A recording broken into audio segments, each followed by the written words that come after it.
Mirë mbrëma Bogovina, i nderuar miku im, shefi shtabit Besir, i nderuar bartës i listës Florin, i nderuar kandidat për kryetar komune Feti Abazi, të nderuar lider të Vlenit, deputet, funksionar, të nderuar motëra dhe vëllezër, më lejoni që t'ju përshëndes përzemërsisht në Bogovinën tonë, ku po vjen era fitore dhe era ndryshim që nga ky moment. Njerit falenderoj gjithë shefat e shtabeve lokal që nga sonte po shihet se kanë vullos fitoren në Bogovinë për të rambullaksu fitoren e gjithë komunave të Pollogut dhe nga ajo pamje që pashun para 2 ditëve këtu që Aliu veç u gush, u përqafu, u puth me do pleq këtu, ajo ishte takim lamtumirës duke i thënë Bogovinës se ki ishte takimi i fundit në Bogovinë dhe se Bogovina do të ketë kryetar të ri dhe ai do të jetë Feti Abazi.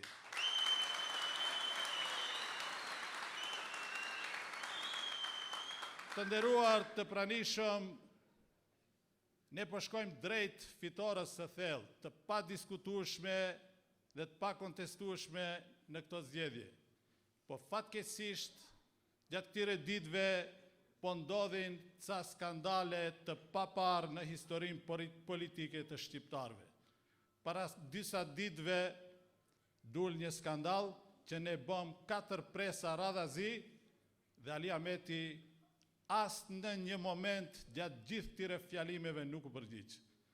Tani sot dul edhe një mega skandal. Përveç atine 500.000 aksioneve të blera nga Mihalkovi dhe të shitura në Alta Bankën e Beogradit të Serbisë, sot plasi skandali i ri i 5 milion kredive që Ali Ahmeti me familjarët e vet po i merr nga bankat serbe. Ali, gjakun e derdhëm për liri dhe jo për soravi. Ali, shqiptarët luftuan për atë dhe dashuri, jo për Alta Bank dhe për Serbi.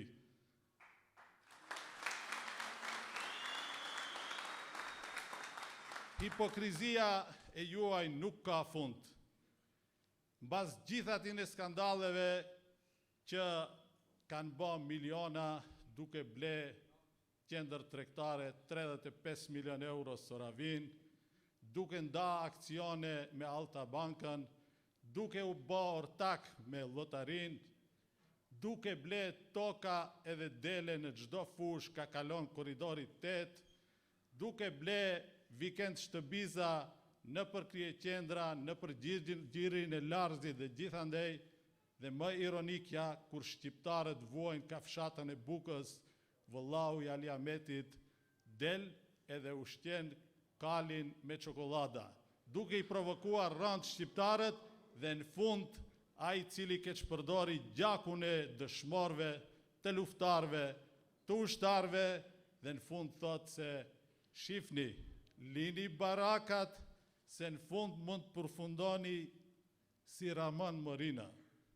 Çfarë hipokrizie, çfarë ironie, çfarë tradhtie, kur i del në sipërfaqe një skandal që e zhvesh lakuriq bashkëpunimin e familjes së Aliut me bankat serbe. Dhe është një bashkëpunim që në rast se s'u besoni, hini dhe hulumtoni. Është më se i vërtet, i dëshmuam dhe i argumentuam. Dhe shtrohet çështja është vetëm lidhje financiare dhe cili është çmimi i politikës që banka serbe i jep Aliut 5 milion euro kredi. Çfarë ndodhi me këtë njeri dhe çfarë transformimi ndodhi nga një komandant në një bashkëpunëtor të bankave serbe, të nëntokës serbe, të financave të zezat të cilët sponsorojnë projektet serbe në gjithë Ballkanin. Tani po i përgjigjëm edhe atij tjetrit, i cili më kishte bërë një sfidim. demek mu s'mle Mickovski ta bëj Shqiponjën. Kur të dush dhe ku të dush dhe bëj Shqiponjën. Po para se ta bëj,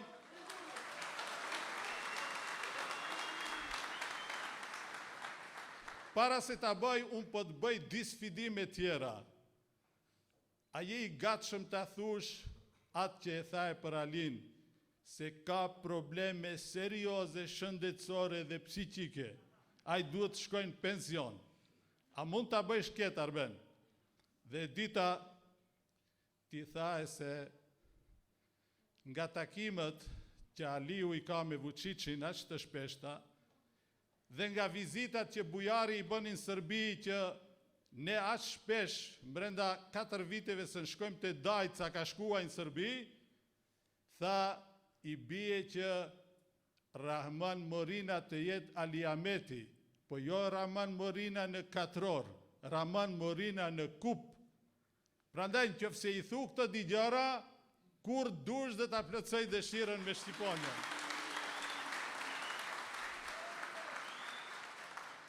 Të nderuar të pranishëm, nga ki binomi i cirkut dhe i humorit, besoj se janë ngi shqiptarët. Nuk kemi ko as me këta që bëjnë hipokrizi, keq përdoren gjdo element kombëtar, gjdo vullnet të mirë përdoren edhe luftën çlirimtare për të pasuru vetë, për të pasuru familjarët, për të pasuru oligarkët e vetë, dhe në fund për të varfru shqiptarët dhe për të përzan rinin shqiptare në Mërgat dhe në Evropë. Ne themi se erdhi dita për t'i dhënë fund kësaj hipokrizie, për t'u organizu dhe për t'u bashku në një zë, të përkrahim kandidaturën tonë të Fetia Abazit, një njeri që është me integritet, i urtë dhe me vizion, që ka plane se si ndërtohet, zhvillohet komuna e Bogovinës, si zgjidhen gjithë këto telashe që në lanë këto që shkuan, që nuk ishin të aftë të zgjidhin një problem qytetarve. Dhe këtu, në komunën tuaj,